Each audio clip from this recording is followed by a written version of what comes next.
Hey, what's up, y'all? We're here with AC Forever at Vibrant Frequency Studio. You want to give a quick introduction as to who you are? Hi, everyone. I am AC Forever. I got this name pretty much from my name. So my first and my middle name starts with the A and the C, and then I'm like, okay, I'm gonna be AC Forever. So I decided to make that my artist name, AC Forever, even though that's still technically me at the end of the day. So yeah. And what kind of art do you make? I am a neo soul singer and poet, so I'm big on poetry vibes. I always liked them from the 90s era, so I'm also a 90s baby, so I always liked their music. Also like Jill Scott, Erykah Badu. If you want to go into like today, modern day, SZA, Summer Walker, like that's kind of like my vibe, but I'm super high vibrational. A lot of my music is very spiritual and just very positive, trying to motivate you to be better. Also relatable. I'm big on being relatable so that people don't feel alone and they're not by themselves in this thing called life, because sometimes it can be difficult, and it's better when you know that somebody else is out there is experiencing something similar to you that can understand or relate. Yeah, and I think that comes back to the theme of Vibrant Frequency, which is community, which is Exactly. why we're here, why we're doing this. To go back to the beginning, what inspired you to start making music? Honestly, growing up, I was always in the church. I was in the church since I was a baby. Like my uncle was a pastor, so I always went to church, and so I always was singing. Like we was always singing. My mom's a singer. My uncle was a pastor, but he also was a singer. So he was the head person in choir. He was a director. So singing has been something that I've always been super passionate about. In second grade, I was in a lot of plays where I had to do a lot of singing. So it was just like something that I always genuinely loved. And then probably in 2019 is when I really got serious about music. I worked with someone, we made a song and everything. The song was so incredible and it was very vulnerable, and end up not being able to put the song out because of reasons that I don't even want to get into, but it kind of discouraged me for a little bit. And then I moved to California, meeting my wife. She just really encouraged me to like, no, I think you should put out some music. I think you're a wonderful artist. I think people should hear what you have to say. So don't be fearful. Don't let your bad experience stop you from doing what you want to do. So ever since then, I've been putting out music. I started by putting out the old her, so pretty much releasing all the baggage that I had on me, all the uncomfortable relationships and how I felt about myself, to entering into a higher version of myself and just talking about my relationship with God, high vibrational things, as I said before, and relatable things. I like what you said about, like, I just want to say, y'all, that song that she mentioned that she made and never had a chance to release is actually one of my favorite songs by you. I love that song. I think it is really vulnerable and it just was real raw, and so I do appreciate that. But to come back to talking about just releasing that energy and stuff in your music, I think that's very important. And I don't know that a lot of artists delve into that. We have a lot of surface level music. Can you talk about how does that relate to like the balance of your life, that creative balance and that expression? Like how does that play out in real life outside of music? I think I'm just always been a person that's big on being spiritual. I always been big on community, equality, us doing things together. So in that was just like, why not put that in my music? If that's who I am outside of music, why not put it in my music? So, and I just want to add, outside of music, she is a life coach.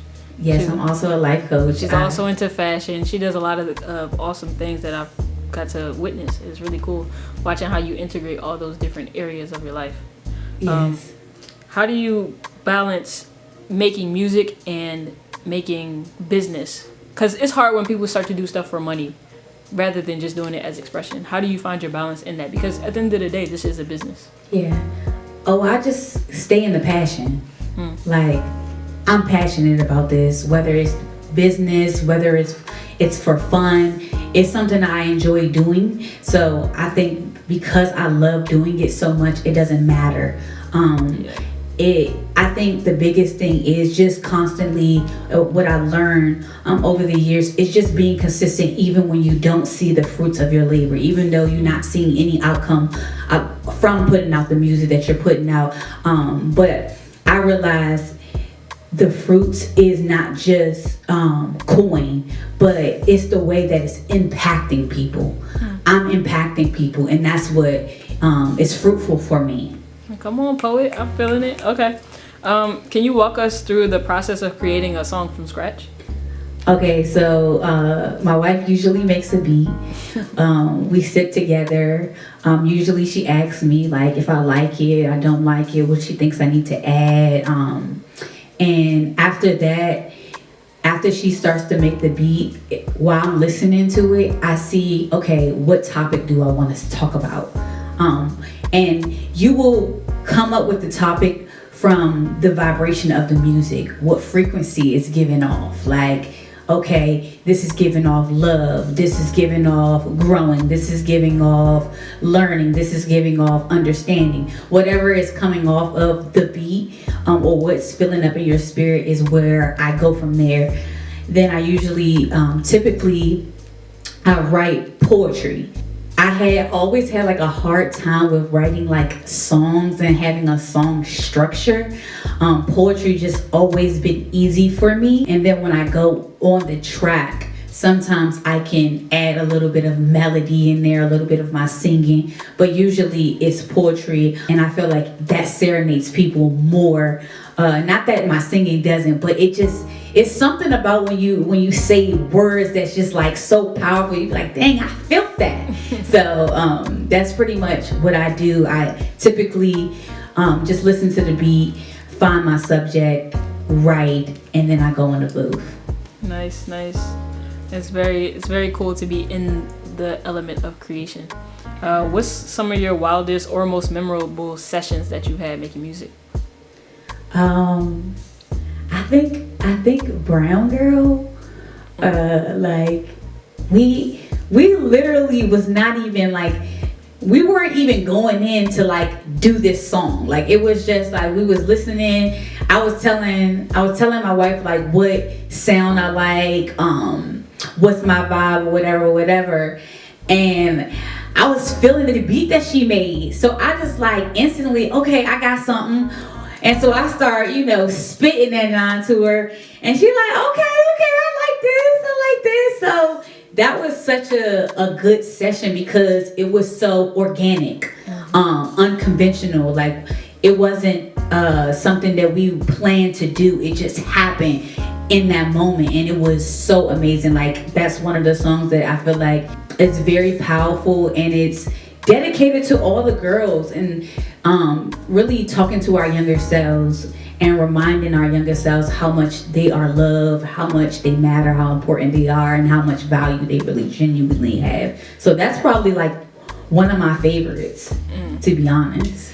It's interesting because I feel like not a lot of artists get to be in the place while their beat is being made. A lot of people will buy like YouTube beats. Do you think that that's affected your creative flow, your creative energy? I think it helped, to be honest. Yeah. It helped because, like I said, when I listen to the beat, my spirit is telling me what to write. Like it's saying, okay, this is giving love, this is giving be vulnerable, this is giving talk about your past, this is giving talk about your future, this is giving talk about your present. Like whatever is coming off, whatever the vibe frequency is happening, then that's what I go with, to be honest. For sure. Because at the end of it becomes a mastermind now that two minds are working on it rather than one, and then there's two energies, and then it's made specifically for you. So I think exactly, we get to flow off each other. Exactly. If you could collaborate with any artist, dead or alive, who would it be? Just one? Just one. Just pick one. Nip. Okay, that's a good one. I didn't think you was gonna say him, but yeah, okay. All right, that's a good one. Like hands down, he was such an impactful being, and I wish I got to meet him. Like just his energy, like was just phenomenal. And then like really like, I think back then I wasn't as in tune with what he was saying until like I started listening to it more and more, and it was just like, wow, this resonates. Like I feel that, you know what I'm saying? And then to come to his city and feel him here, like yeah, he's definitely one of them ones. Where are you from, and what music kind of inspired you growing up, as far as like the music from your hometown? Well, I'm from Maryland. I'm from the DMV. I don't really have like really inspired music from my specific city. Okay. But I always love go-go. Okay. Like I love that with go-go, you can turn any song into a go-go song. Like, and it's just like, if you don't know what go-go is, it's pretty much like they play live instruments. Right? It's live instruments. You got your keyboard, you got your guitar, or your bass, or what have you, and then you got a couple of singers. You know, you got a lead, and then sometimes it's male, female. It's something about like the sound, like the feeling. It's just like, okay, what was something we would say like, damn, that shit crank. You know, like that mean it just go hard. It's crazy, right? But yeah. How was it growing up in Maryland and coming up like just outside of music? Well, originally I was born in DC, Southeast, and then I moved to Maryland, and I stayed with my grandparents. My granddad, he is one of the biggest parts of me and why I'm even doing what I'm doing. Like he had inspired me so much, motivated me, encouraged me. So having him when I was little, I always got the love that I needed. I always got the father figure that I needed. So that was beneficial. And you just made a song about him, right? I just recently dropped this song January 3rd about my granddad, just to share his impact on my life. Like he meant so much to me. And it's a very powerful song, because that's one song, like I love Brown Girl, but I think Granddad it's the song that I've seen the most people cry to. Like people cry every time they listen to the song. It's astounding, because like you said, words are powerful, and so it just shows that if you weren't making music, what would you be doing? I'll still be doing my life coaching. Okay. So I also have an empowerment support group for women of color that I do every month, every one Sunday and one Thursday of every month. Mm-hmm. So I would be doing that. I think I would probably be more in-person meetings, if anything.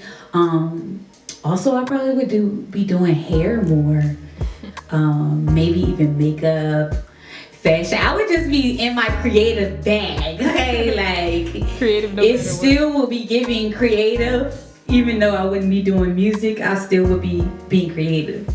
Okay. Aside from, because I feel like you already kind of answered this question that I want to ask, but aside from Granddad and Brown Girl, what's the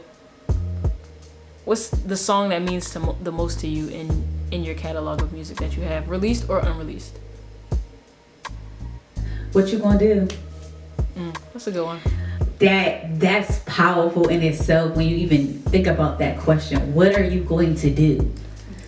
In any situation, whether it's light or heavy, like what are you going to do? Like, I think for me, that was a contemplating question that I had frequently, like constantly thinking like, what am I going to do? What do I want to do? I talk about in the song, about my hardship dealing with, self-harm and suicide and stuff like that.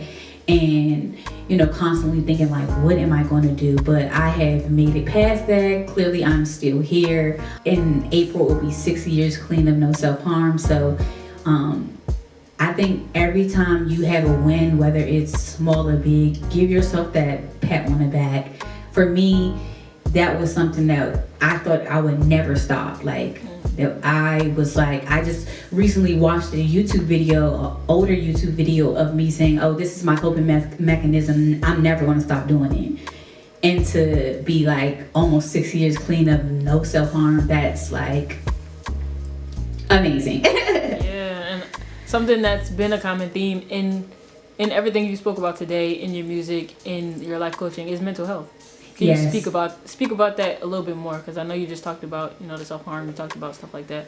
Okay, so mental health has been something that I guess probably in like the 7th grade, I think I really started paying attention to it, because my father, he had put me into therapy. And the first time in my first therapy meeting, I just came undone. And mind you, like my father and my stepmom, they didn't really see me cry a lot. Like, I wasn't super emotional. So like the first meeting, I was just boo-hooing, and they just was like looking at me like, who the is this girl? Like, and I was just like, wow. And it was really because of just the certain questions she was asking and stuff like that. When I went home, I said, yeah, this is what I want to do. This is what I want to do, because it made me feel like, dang, like she's literally, because the thing that she used to say is, I'm here to help you help yourself. So she's not even doing anything. I'm doing all the work, and it felt so good to have somebody that was behind you, supporting you in your journey. Even though you're the one doing the work, you still have that support behind you, and they remain neutral. And I felt like I wanted to be that for someone else.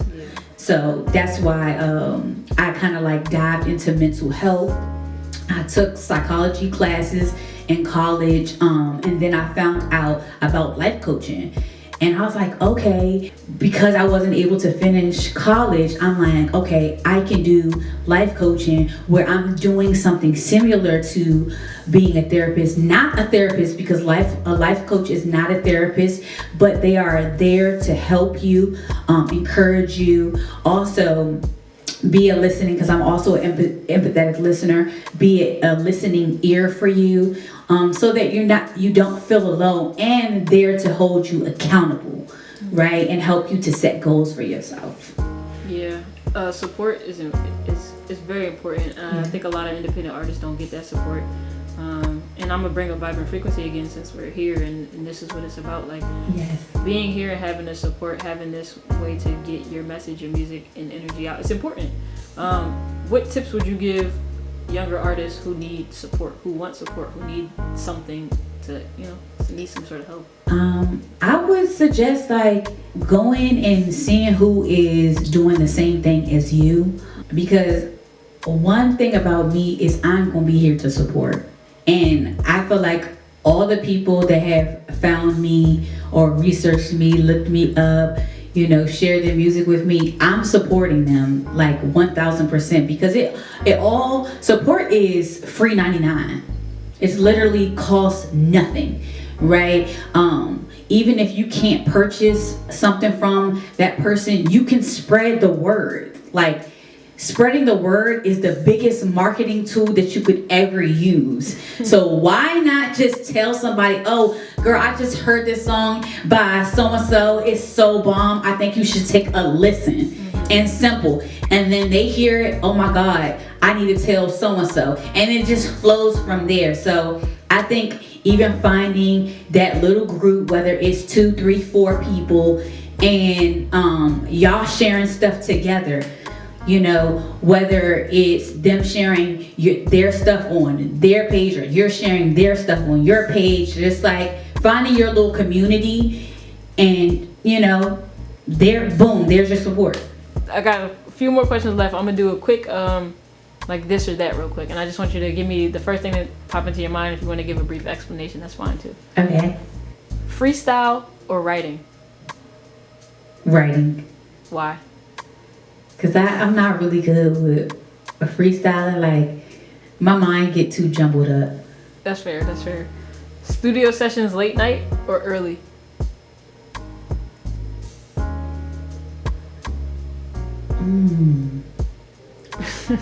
I don't know. That one's hard because I like morning time, but I feel like all my studio sessions have been at night. Right. So I guess late night. All right. Late night. All right. Performing live or creating in the studio?